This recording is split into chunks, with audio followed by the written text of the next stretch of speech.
কারণ এটা সঠিক না, কারণ একটা জিনিস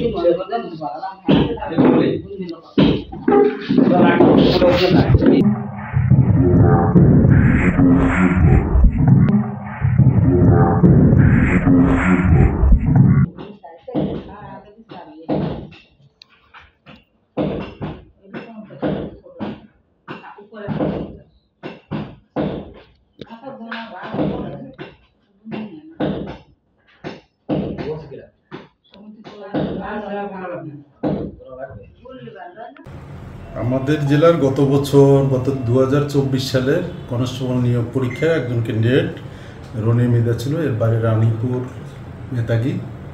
তো আমরা এই দেরিতে জানতে পেরেছি যে এর কাছ থেকে প্রতারণা করে টাকা নিয়েছে 7 লাখ, কিন্তু তার চাকরি, সে তো পরীক্ষায় পাস করে নাই। সেটা নিচে চাকরি দেবে, যে কোনোভাবে সে দিবে। মানুষ হয়তো সহজ সরল হিসাবে এটা প্রতারণা করেছে।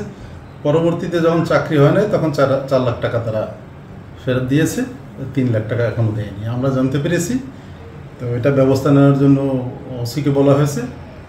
ওসি একজন লোককে জিজ্ঞাসাবাদের জন্য থানায় নিয়েছে, তাতে জিজ্ঞাসাবাদ করবে। ইতিমধ্যে যারা ক্ষতিগ্রস্ত তারা মামলা দিলে মামলা নেবে, মামলা পরবর্তী আইনগত ব্যবস্থা নেবে। একটা কথা বের হয়েছে স্যার, যে আটক হয়েছে এবং তাকে এসপি স্যারের ভাই হিসাবে উপস্থাপনা করা হচ্ছে, আসলে সেই জায়গাটা একটু ক্লিয়ার করে যদি স্যার বলতেন, আসলে উনি কে? আমাদের এসপি মহোদয়ের বাড়ি পটুয়াখালী মির্জাগঞ্জ, আর এই লোকের বাড়ি বেতাগি। তাহলে তো এটা তো আমরা বুঝতেই পারি যে ঠিকানা এক নয়, এবং আমার জানা মতে যে এটা আসলে তার কোনো আত্মীয় স্বজন নাই, তার ওখানে ওই লোক বা কোনো আত্মীয় না তার।